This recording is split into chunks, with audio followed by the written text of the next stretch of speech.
Bienvenidos a Pilares Podcast, el podcast de la Universidad Antropológica de Guadalajara.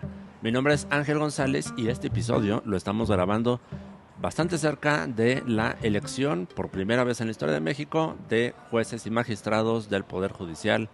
Lo que sea que eso signifique, vamos a descubrirlo hoy. Para eso invitamos a la maestra Leticia una vez más. Maestra, gracias por venir. Muchísimas gracias, Ángel, de nueva cuenta. Espero que no se aburran conmigo, pero al final tú sabes que siempre traes unos temas muy novedosos, temas bastante actuales y que pues yo encantada de poderles explicar y clarificar un poquito, cambiando el lenguaje jurídico para que pueda ser entendible para todas las personas, ¿verdad? Claro, porque a mí me da la sensación de que este tema de que hagamos una elección de jueces y magistrados, se está viendo que la participación esperada es muy baja, porque yo se lo atribuiría en gran parte a que la gente realmente no entiende mucho en qué consiste todo lo que es el Poder Judicial, ¿no? Y sus estructuras y sus alcances, que sí, que no hace.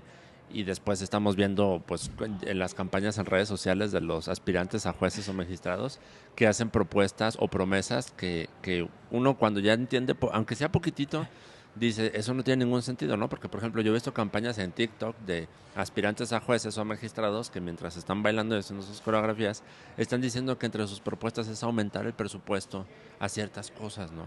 Que haya más presupuesto para la salud, que haya más presupuesto para la búsqueda de personas desaparecidas. Pero el Poder Judicial, tengo yo entendido que no maneja presupuestos. O sea, ¿cuánto dinero hay para vacunas de niños? Eso no entra en el mundo de los jueces. O por ejemplo, los enfermitos de cáncer. O sea, nada que ver, haya ¿no? más medicinas. O sea, yo sé que se están colgando de el desconocimiento de muchas personas y de los temas que ahorita están haciendo mucho ruido, ¿no? Porque está haciendo mucho ruido el desabasto de medicamentos de cáncer, o que la inseguridad, o que no sé qué. Pero pues realmente no están las funciones de alguien que trabaja en el Poder Judicial.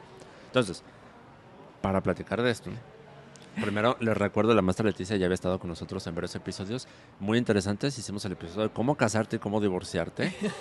Una vez divorciado, ¿qué va a pasar jurídicamente? Y de la mejor manera. Y de la mejor manera posible. Y nos platicaste, extraordinario episodio, en cómo estaba todo el tema de evitar el juicio en procesos de divorcio y buscar una mediación, que es una opción que ya existe y que puede ser muy beneficiosa para muchísimas personas. Y lo que nos trae este episodio es pues lo que está en boca de todos, pero el entendimiento de pocos, es todo lo que significa esto de la reforma al Poder Judicial. Y a mí lo que me gusta hacer cuando me enfrento a temas que no entiendo bien, que no son muy claros, y me refiero a temas de cualquier índole, a mí me gusta irme hasta las meras bases. A mí me gusta empezar desde el 101.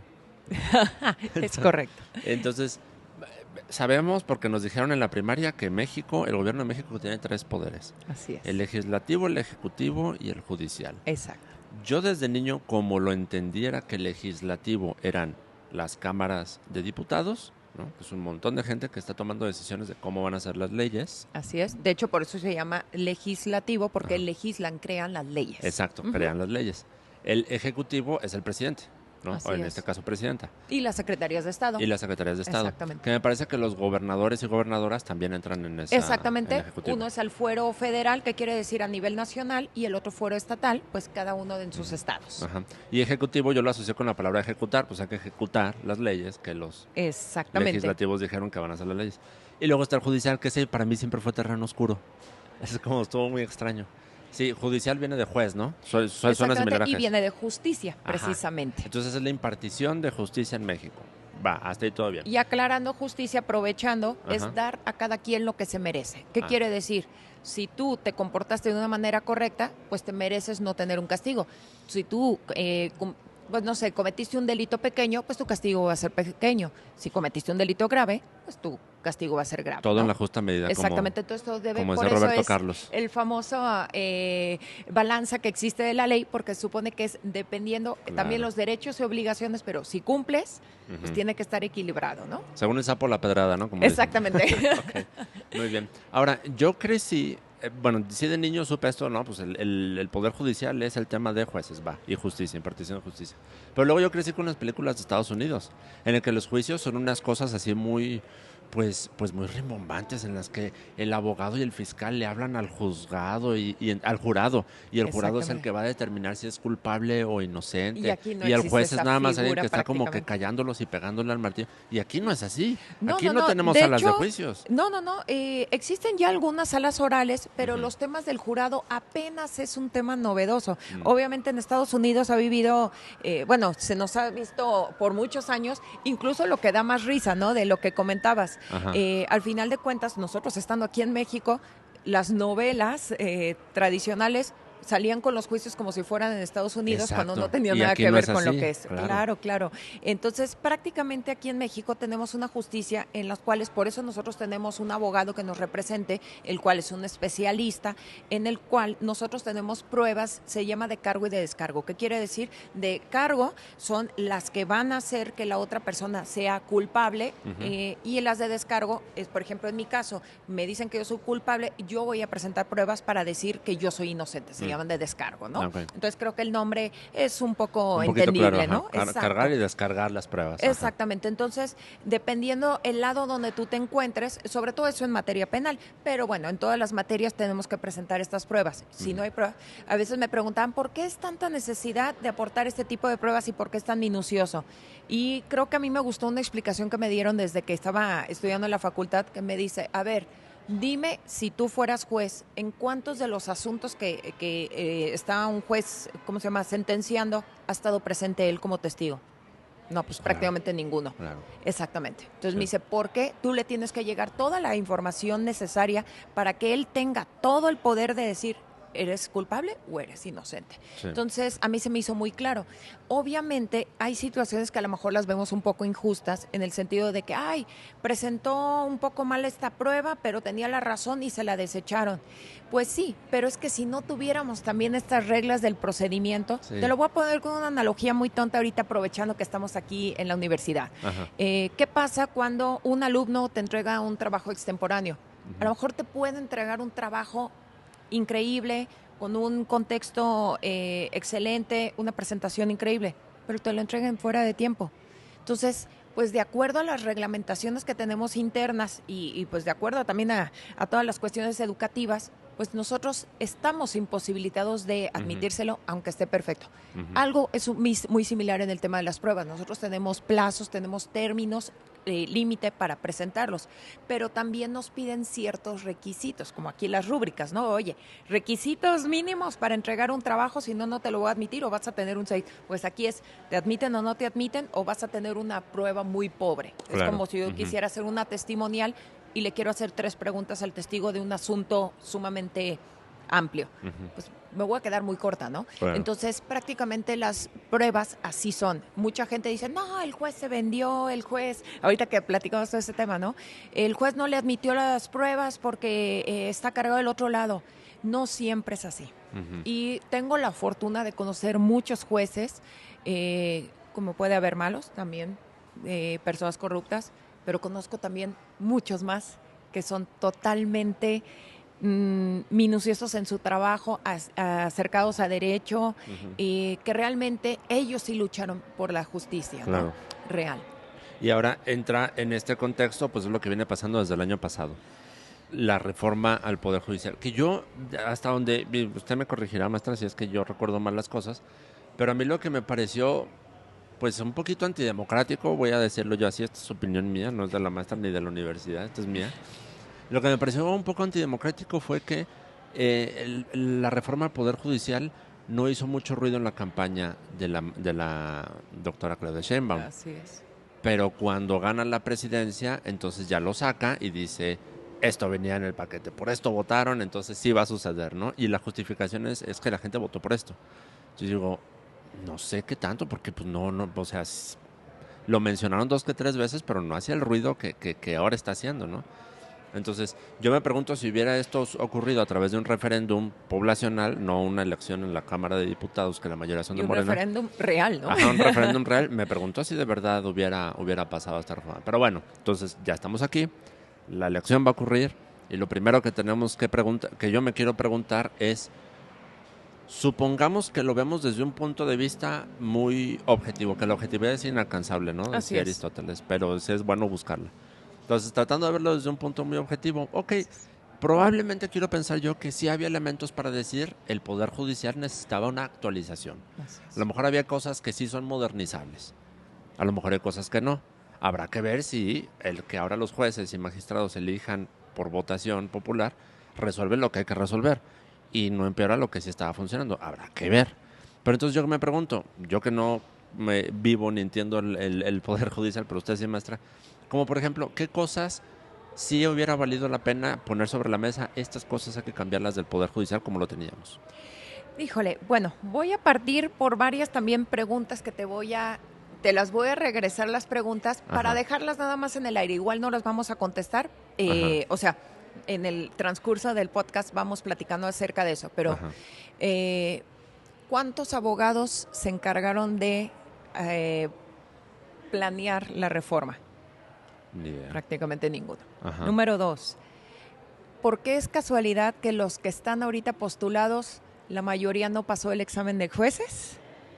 ¿O están coludidos con situaciones no gratas? Número 3, ¿por qué toda la vida se supone que nosotros por eso tenemos esta contrapeso, poder ejecutivo y poder legislativo, por voto popular?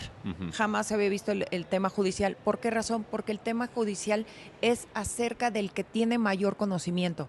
La famosa, todo lo que vemos en las noticias acerca de la carrera judicial no es una broma. Es como si yo te digo, ve con un cardiólogo para ver un problema serio que tienes y apenas va a salir de la carrera.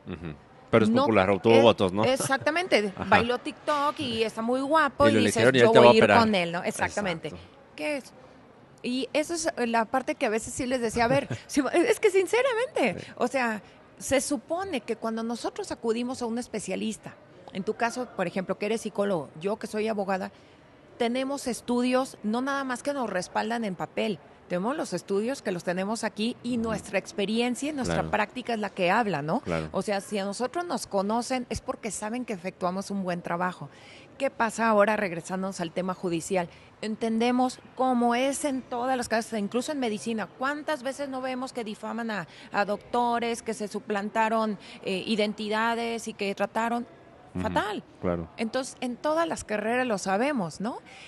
Sabemos que, por ejemplo, en tu área de psicología hay, o por ejemplo, en cuestiones de psiquiatras, ¿cuántos psiquiatras han abusado a lo mejor del tema de los estupefacientes con los, ¿cómo se llaman? Los pacientes? Y malas prácticas en psicología, pues se sabe mucho, ¿no? Personas sin cédula, o personas sin conocimientos, o personas que ya están mezclando psicología con magia y con cosas bien... y todo, ¿no? Sí, cosas que nada que ver y hacen más daño que bien, ¿no? Y también con los abogados, lo mismito. O sea, como sabemos, todas las áreas tienen su granito negro, ¿no? Su punto negro. Yo aquí lo que me pregunto es, ¿cómo? Porque eso sí yo no lo sabía, creo que la mayoría de la gente no lo sabía. Antes de esta reforma judicial, que ahora ya los jueces y magistrados se van a elegir por votos, antes ¿cómo se elegían? ¿Cómo llegaba uno a ser juez? Con la carrera judicial, con exámenes, con cursos, con maestrías, con doctorados y demostrando que realmente tenía el conocimiento para juzgar. El problema es que todas las personas que están postulando son contadas las personas que han estado en un juzgado. O sea, no saben ni siquiera cómo se conforma un expediente, imagínate. Entonces es como a mí sí me da cosa, o sea, mucha gente dice, no, es que sí, por el voto popular, para que no sean corruptos. Espérame, es que una cuestión es la corrupción y es eliminar a la gente que realmente está entorpeciendo ese trabajo y por eso hay mecanismos judiciales. Te voy a contar otro interesantísimo, que ahí es donde pues el tema del poder ejecutivo lo tumbamos. Ellos decían que porque estaba el poder judicial lleno de corrupción, realmente la corrupción principal, no te digo que en ninguna otra área haya, es en las fiscalías, lo sabemos, ¿no? Es un tema, no les echo la culpa a ellos, sabemos que la carga de trabajo es extremadamente excesiva, tienen poco presupuesto para el trabajo que tienen y ¿qué es lo que pasa? Pues me da mucha risa porque te voy a platicar que las fiscalías y ministerios públicos pertenecen al Poder Ejecutivo y no al judicial. Ah, ok. Empieza ahí cuando son los temas penales, cuando prácticamente, lo voy a decir con palabras coloquiales para no irme con tecnicismos, consolidamos como pruebas suficientes para empezar a juzgar a esa persona. Y sabes que si tengo los indicios suficientes para poderlo mandar a juicio. Y de ahí la carpeta de investigación se canaliza a un juez que se llama juez de control. Y ahí sí pasa el judicial, pero tú ya tienes. Antes fue trabajo del Ejecutivo. Exacto. O sea, la fiscalía, el fiscal que armó la carpeta que dijo, con esto quiero que lo juzgues, es Ejecutivo. ¿Y qué pasa? Ajá. Que las fiscalías, vuelvo a lo mismo, no quiero echarles tierra porque la verdad muchos hacen su trabajo con mucho esfuerzo y con los elementos que tiene, porque y en muchos contextos están sobradísimos de carga laboral. Es excesivo. Aquí en Jalisco sabemos cómo está la cosa, digo. Entonces, volvemos a lo mismo. Pues nosotros teníamos que haber buscado primero el contexto de, a ver, vamos fortaleciendo estas fiscalías, sacando los que no deberían de estar ahí y allegándoles más personal para que ellos puedan sacar este rezago de trabajo interminable. Por eso no llegaban a juicio. O si llegaban a juicio era con la carpeta, nosotros le decimos que toda chueca. ¿Qué quiere decir? Pues mal elaborada, y recuerda que cuando hay una violación en el procedimiento, por eso siempre existe el juicio de amparo. Siempre escuchamos, ¿qué es juicio de amparo? Y el juicio de amparo, y salió amparado, y salió libre. Pero el juicio de amparo no significa que la persona le va a dar una libertad y, ay, ¿sabes que ya salió libre? No. El juicio de amparo existe para muchas cuestiones, pero una de ellas se llama para reponer el procedimiento. ¿Qué quiere decir? Oye, a lo mejor te aprendieron sin los elementos que deben de ser de ley, por ejemplo, con autoridad competente, con un mandamiento escrito en el que te digan por qué te acusan. Pues si faltan esos elementos, está mal realizada esa aprehensión, ¿no? Como está habiendo una violación en el procedimiento, pues se admite el amparo. Entonces hay veces que dicen, ganó el amparo y salió libre. No, espérate, no salió libre. Y es que las noticias también, pues por ser amarillistas, dan mala información. En ese momento quedó libre por esa orden de aprehensión porque estaba mal ejecutada. Pero obviamente el delito se sigue persiguiendo, ¿no? Exactamente. Entonces se supone que se debe volver a elaborar ese tipo de diligencia, pero ya de la manera correcta para que ya no tenga la oportunidad de salirse la persona. Y otra vez el énfasis, las aprehensiones no son tema del Poder Judicial, no son jueces los que aprenden. O sea, es el Ejecutivo, son las policías estatales, las fiscalías, hasta la Guardia Nacional, pues, o sea, ese tipo de asuntos son del Poder Ejecutivo. Y si la hacen mal, pues fue alguien del Poder Ejecutivo. Exactamente. Entonces también cuando ya llegan a un juzgado, cuando hizo mal el trabajo este Poder Ejecutivo, pues obviamente el judicial no puede condenar porque hubo una violación de procedimiento, que a final de cuentas, vamos a decir, que me dicen, no, bueno, pero que de todos modos lo condene. De todos modos, cuando lo condene y se vaya a la segunda instancia, lo va a ganar con un amparo porque hay violación de procedimiento. A final de cuentas. Entonces, ¿qué pasa? Se tiene que capacitar mejor al personal, hacer las diligencias de manera correcta y apoyarlos con más personas que puedan sacarles el rezago de trabajo. Es impresionante. O sea, me ha tocado conocer, por ejemplo, peritos que me tocaba en diferentes áreas, grafoscopía, documentoscopía, periciales en cuestiones, por ejemplo, de algún muertito o algo así, pues digo, para no decir cosas así fuertes, y me decían, no, pues es que duermo 2-3 horas. Pues ya cuando tienes 2-3 días así, dime quién en su sano juicio puede seguir trabajando a ese ritmo. Entonces, pues ya lo hacen por ir, porque si faltan también se quedan sin nómina. Entonces es muy triste también la forma en que ellos tienen que elaborar sin apoyo realmente, ¿no? Y es cuando dices, oye, es como una contradicción. El gobierno es cuando te debería de dar el mayor apoyo a cuestiones laborales y si la ley federal del trabajo manda todo esto, pero tú le incumples. Entonces, ¿cómo pretendes que haya justicia? Entonces es como un maquillaje. Y por ejemplo, ahorita lo que comentabas, ¿no? Las desapariciones, todo lo demás, ya no saben qué hacer.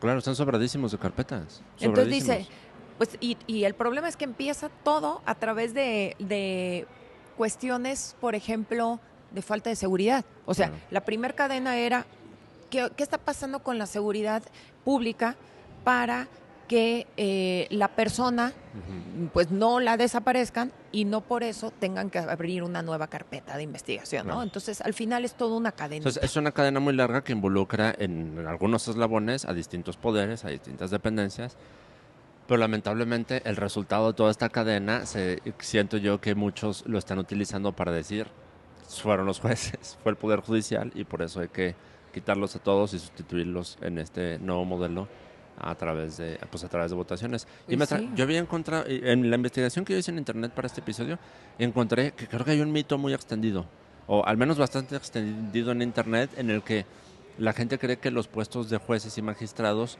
son hereditarios, como si fueran de notarios. Sabemos que las notarías públicas, que pues es una chamba muy bien remunerada, con muchas Y que también responsabilidades, es pero del también muy bien Ejecutivo. remuneradas, y que también es del Ejecutivo, las notarías sí son como una onda muy como hereditaria, ¿no? O sea, el hijo del Sí. notario se vuelve el siguiente notario y así Pero es. sí hay ciertos exámenes obligatorios que tienen que pasar, Ok. ¿eh? Déjame decirte que también a los notarios, y volvemos a lo mismo, hay segmentos en cada área. No Ajá. podemos generalizar. El Poder Ejecutivo es terrible, horrible. No. Ajá. Y de hecho, notarios, conozco mis respetos a personas sumamente preparadas Ujú. y obviamente aunque sean heredables, sí tienen que pasar por cierta preparación mínimo de 5 años, tienen que presentar ciertos exámenes y ¿cómo se llama? Sí hay un respaldo. ¿Por qué razón?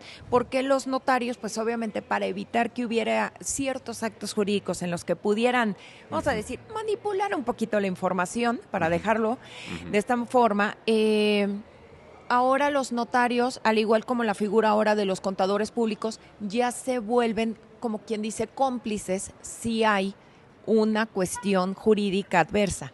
¿Qué quiere decir? Por eso le dan como esta situación de, a ver, notario público, te tienes que supercerciorar que la información que estás tú planteando en tu documento o escritura pública, que estás dando fe pública, y por eso tienen un holograma especial ellos, verificaron todo lo materialmente posible porque ellos tienen que evitar que se vaya a hacer un mal uso de manera jurídica, ¿no? Porque entonces ahora ya puede ser responsabilidad también de ellos. Exactamente, porque no verificaron como debieron verificar. Claro. Entonces ellos, por ejemplo, tienen, te digo, ciertas facultades y tienen cierta base de datos para cerciorarse, por ejemplo, que las INES están vigentes, que no están robadas, que sí pertenece al nombre de la persona. Por eso, la única forma en que están haciendo una malversación en las identificaciones que le cambian la fotografía. ¿Por qué? Porque no le pueden cambiar el número, no le pueden cambiar el nombre, pero ellos ya tienen la oportunidad en algunas ocasiones de observar la foto y de repente, pues, oye, Claro. no me cuadra, ¿no? Claro. Era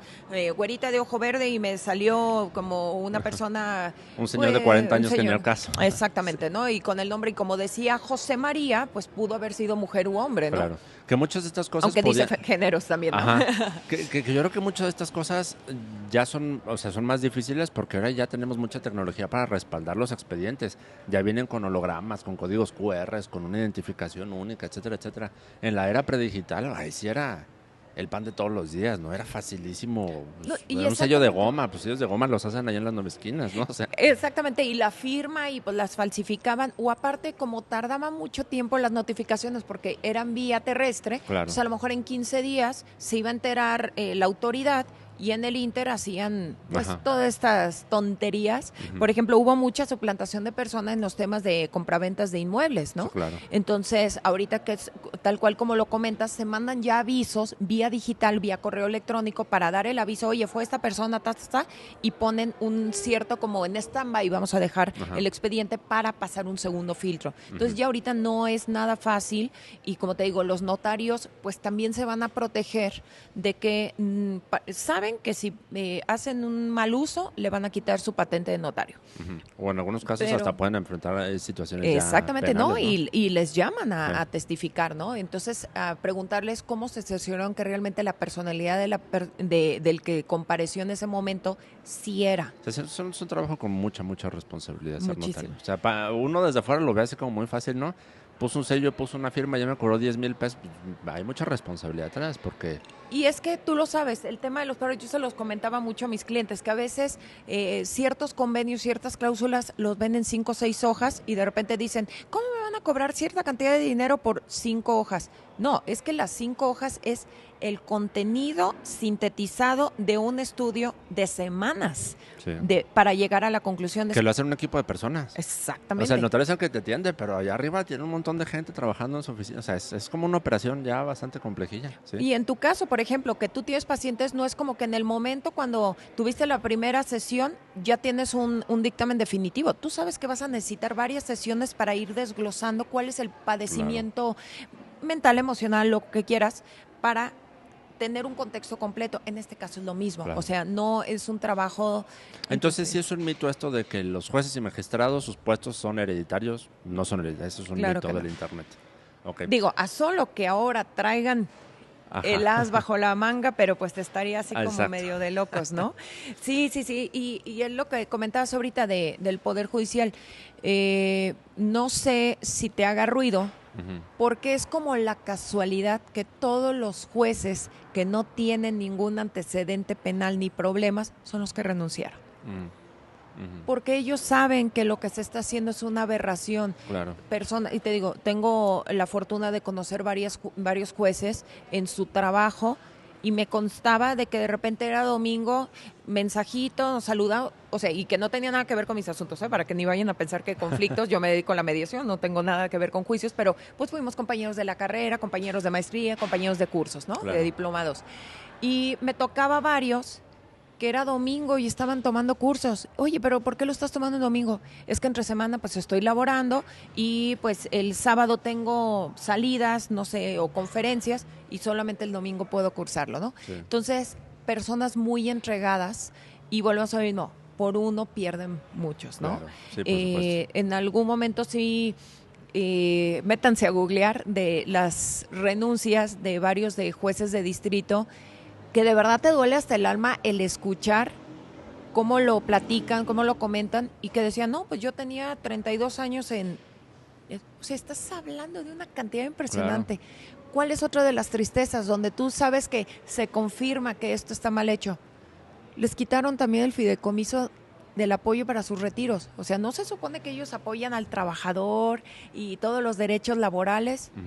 Fueron los primeros que ya se los eliminaron y no los quieren indemnizar. Claro. Imagínate tantos años de trabajo, de esfuerzo, que de alguna manera dices, aparte me voy indignado por la forma en que me voy a tener que retirar, que no es la que yo deseaba. Ajá. Pero aparte me van a castigar Sí. por haber renunciado. Entonces al final es donde quedó la libertad de expresión también, claro. o la libertad de decidir qué es lo que yo quiero hacer, ¿no? Exacto. Entonces es como una alineación muy forzada y eso no es muy democrático, que digamos, por decirlo muy suavecito, ¿no? Y vuelvo a lo mismo, y para a lo mejor ir enfilando, digo, vuelvo a lo mismo, no me quiero ir tan técnica. ¿Por qué todas estas personas que se están postulando no habían estado en puestos públicos anteriormente? Porque no tienen la capacidad jurídica. Y ahora se dio un momento en el cual, por cuestiones... pues es que la otra fue, pues tampoco tienen presupuesto. Entonces, también, ¿qué dices? No es coherente. Todas las elecciones de ejecutivo y legislativo tienen presupuesto.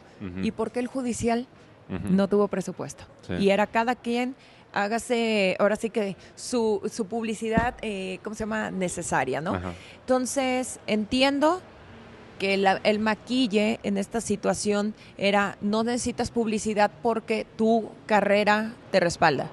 Pero ¿cuáles eran los requisitos mínimos? Ajá. Que salieras de la carrera mínimo con 8 sin experiencia. Espérame, por favor. Entonces, así se volvió pues un concurso de popularidad, ¿no? Y la cosa es que el más popular no siempre es el mejor. De hecho, rara vez es el mejor, ¿no? Precisamente, ¿por qué? Porque está entretenido en hacer su tema de publicidad en vez de ponerse a estudiar para trabajar, ¿no? Pues habrá que ver qué resultado nos va dando. Y más aprovechando que la tenemos y que nos está dando Poder Judicial 101. También no hay mucha claridad en cuáles son los niveles, como una escalerita de quién es quién, como si fueran evoluciones Pokémon, ¿no? O sea, ¿cuál es el Pokémon inicial? ¿Es abogado, luego juez, luego quién es el magistrado, quién es el miembro de la Corte de Justicia? Luego hay una Suprema Corte de Justicia. Desde niño me encantaba el nombre Suprema Corte de Justicia. Yo me imaginaba, exacto, yo me imaginaba una cosa muy Star Wars, así como Palpatine en el Senado de Star Wars, porque suena tan supremo, tan poderoso. Y déjame decirte que así era. ¿Sí? Y no tienes idea. De hecho, desde que entrabas...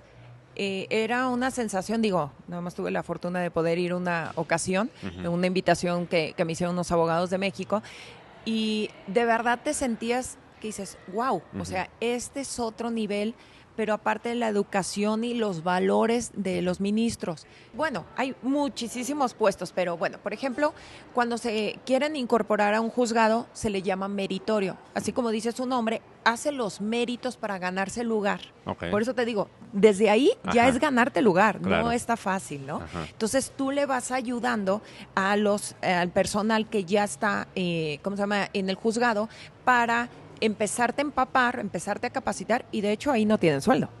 Okay. Es trabajo voluntario. Se parece, puede ser así como el paralelo a los médicos, ¿no? Ándale. Que hacen su internado y van a estar ahí 1 2 años en el hospital ayudando, su sueldo va a ser para reírnos, pero están viviéndolo, están ahí todo el tiempo aprendiendo de cómo funciona, cómo opera. Pero aquí la situación es que los meritorios no tienen tiempo para que los contraten. Me tocó conocer que llevaban 7, 8 años para su contratación. Entonces, literal, sí, por eso dicen están meritorio. A propinas. Entonces, por eso dicen, no, es que le tuve que dar una dádiva. No era una dádiva. Realmente tú lo estabas apoyando, que hizo un trabajo que no podía hacer el otro personal porque estaba saturado, y al final te prestó el servicio. Y me van a decir, es que el Poder Judicial es gratuito. Sí, pero tú lo estás apoyando de buena onda. ¿Dónde es donde está la afectación? Si tú lo incitas a que haga algo fuera de derecho. Claro. Le dije, ahí, porque aparte tú te vuelves cómplice, o si te ¿no? lo exigen, ¿no? Porque no te lo puedes exactamente, exigir. ¿No? Ahí prácticamente, digo, bendito Dios, es lo que te digo, tengo muy buenas experiencias, ¿no? Y que llegaba, discúlpeme, le dije, oye, pues, algo para tu coca, ¿no? Disculpe, licenciada, yo con todo gusto estoy aprendiendo, pero hay que separar que existe el Poder Judicial estatal y el federal. Que pues de los temas que vamos a tener es el tema de las elecciones son cuestiones federales principalmente, estatales no. Hay estatales, pero principalmente ahorita me voy a enfocar en eso. Y por ejemplo, los jueces, ahorita siguiendo la etapa, vamos a decir, estatal, existe una segunda instancia, esa se llama primera instancia, y prácticamente la otra. Si pierdes, puedes tú acudir a una segunda instancia, que es la que llamamos la apelación. Y la apelación la tramitamos ante el Supremo Tribunal de Justicia del Estado de Jalisco. A veces se confunde de, la Suprema Corte de Justicia. Nada más por la Suprema se parece, pero son totalmente distintas las personas. Y de hecho, los que pertenecen al Supremo Tribunal de Justicia del Estado se llaman magistrados. Que también se van a votar. Exactamente, algunos. Y después de los magistrados tenemos esta tercera instancia. Pero aquí es donde se pone interesante, porque aquí es cuando converge el derecho estatal con el derecho federal. Entonces, la tercera instancia que nosotros tenemos se llama el amparo, que ya lo hemos escuchado. Pero existen 2 tipos de amparo. Y digo, no quiero ser tan técnica, pero pues hay amparo directo y amparo indirecto. El amparo directo, como dice su nombre, es directamente del juicio que tú perdiste, porque si no, no estarías solicitando la tercera instancia. Si lo ganaste, pues prácticamente listo, ya acabé y gané. Entonces, cuando ya te vas a esta instancia, es que hay cuestiones en que quiero hacer la división y que al rato no se vaya a confundir, pero ahora vamos a dejar ya en paz de que terminamos el tema estatal, que aunque terminó en un tema federal, pero porque se supone que ellos son los especialistas, pero no nada más verifican los vicios de consentimiento o de procedimiento, sino también van a verificar que todo lo que haya hecho los jueces y los magistrados de primera y segunda instancia lo hayan hecho correctamente. Entonces, sí hay alguien que los revisa. Por eso te decía, realmente estas elecciones no tenían razón de ser. Era solamente los que habían tenido estas situaciones de él está incumpliendo, él tiene muchos errores. Pues aplicar sanciones, ¿no? Exactamente. O, perdóname, te tengo que retirar porque pues de 10 sentencias, 8 las haces mal. No estás haciendo bien tu chamba, ¿no? Claro. Y en el tema federal... Sí, pues es que claro, a mí me gusta mucho el fútbol. Yo estoy pensando, a ver, si alguien del equipo ya está muy cansado, ya no está llegando al final del partido, no vas a cambiar a todos los jugadores, nomás cambias a ese, pues. Vas a cambiar, perdóname el nombre, el que te causa problema, que te causa conflicto, el que no te da el rendimiento. Claro. Tal cual. Me encantó tu analogía, ¿no? Es que creo que es como que en todo, ¿no? Y, por ejemplo, en materia federal, cuando tú tienes, es que ahorita sería muy largo explicarlo, pero bueno, cuando estamos viendo, seguramente han escuchado que en materia penal es delito estatal y es delito federal. Bueno, vamos a poner un ejemplo. En materia federal tenemos juzgados de distrito. Juzgado de distrito, haz de cuenta que es las veces de primera instancia en materia estatal, pero este es en federal. Ah, ok. Después pasas a una segunda instancia, dependiendo el tipo de caso, es un tribunal unitario de circuito o un tribunal colegiado de circuito. Ok. Digo, está muy bien, bueno. Y bueno, hay situaciones que, bueno, se pasa una revisión y ahí es cuando puede pasar a un colegiado unitario, pero es que hay diferentes fórmulas dependiendo la situación en específico, que ahorita me tardaría horas en dar la explicación.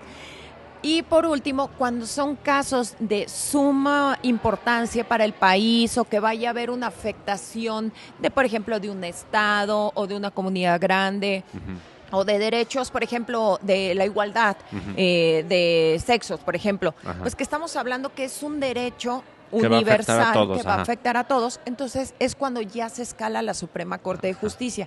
¿Por qué razón? La Suprema Corte de Justicia, ellos se encargaban de hacer anteriormente las revisiones, que era, o sea, y ¿cómo se llama el nombre? Pues revisaban los amparos que estuvieran bien hechos y que era la última oportunidad para ganar, ¿no? Pero pues volvemos al mismo, y ellos se llaman ministros. Los demás todos también se llaman el juez de distrito. Que creo que esos son los más famosos, no son los más conocidos. Exactamente. Que hasta los conocemos por nombre, la ministra Piña y el ministro Saldívar y así, Ministra Piña. Sí. Que no se note. Que me parece que actualmente la ministra Piña es la presidenta de la Suprema Corte, ¿no? Así es, la cual pues quieren destituir. ¿Por qué? Porque es una persona que ha estudiado tanto el derecho que sabe que esto no tendría razón de ser. Claro. Y digo, ya no me quiero alargar más, bueno, de lo que te comenté, y los tribunales unitarios de circuito y los tribunales colegiados de circuito se llaman magistrados, como los de la del Supremo Tribunal de Justicia, y los ministros son los de la Suprema Corte de Justicia, que solamente son 11, que quieren postular ahora 9. Pues muchas cosas en juego. Pues maestra, muchísimas gracias por muchas gracias, este Ángel, viaje por de todo. Derecho, no derecho, Poder Judicial 101 con la maestra Leticia. Creo que pues habrá que ver cómo empieza a funcionar esto y a lo mejor creo que podríamos hacer otro episodio del podcast dentro de unos meses para empezar a hacer evaluaciones, ¿no? Exactamente. Para empezar a evaluar cómo está yendo este asunto de los nuevos jueces y nuevos ministros y que sí que no está funcionando y empezar como a hacer una evaluación muy desde nuestro punto de vista, ¿no? Sin que nosotros impongamos nada. Como dirían, quién sabe si nos den una sorpresa, ¿no? Exacto, ¿qué tal que nos toca decir, mira, resultó que nos funcionó. Ojalá. Ojalá. Ya veremos. Bueno, pues muchas gracias, maestra. Muchas gracias de nuevo por la invitación.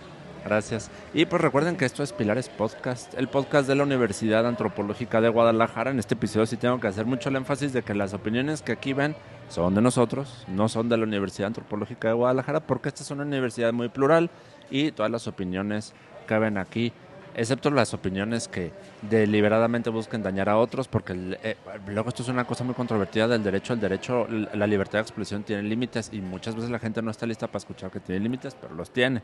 Exactamente. Bueno, pues este es el podcast de la Universidad Antropológica de Guadalajara. Si tienen dudas de este episodio, pueden dejarla en los comentarios en Spotify o en YouTube y con gusto buscaremos a la maestra Leticia para que conteste sus preguntas y las subimos a nuestras redes sociales. Igual que nos dejen una lista de varias preguntas y podemos hacer exclusivamente un podcast para contestar todas las preguntas que quedaron en el aire, ¿no? Como qué tema les parecería importante para ustedes conocer de manos de una maestra de Derecho en el tema pues jurídico, como que les llama la atención, déjenlo en los comentarios y con gusto volveremos a aprovechar la confianza que ya nos tiene la maestra Leticia para hacer episodios con ella. Mi nombre es Ángel González, esto es Pilares Podcast, sí, nos pueden ver y escuchar en Spotify y en YouTube como Pilares Podcast y también en Apple Podcast nos pueden escuchar como Pilares Podcast. Sigan al pendiente porque tenemos episodios súper interesantes en lo que resta del año y hay promociones exclusivas si estás buscando estudiar una licenciatura y te interesa el modelo semiescolarizado, que es lo que ofrece la Universidad Antropológica de Guadalajara. Llama a el número que aparece en pantalla, mándales un WhatsApp o una llamada y menciónales que te interesan las promociones que escuchaste en el podcast. Las promociones van cambiando a lo largo del año, pero tú pregunta por las promociones del podcast y te van a dar promociones exclusivas que pueden ir desde la inscripción gratuita hasta descuentos y becas en la colegiatura. Entonces, muchas gracias por escucharnos y nos vemos en el siguiente episodio.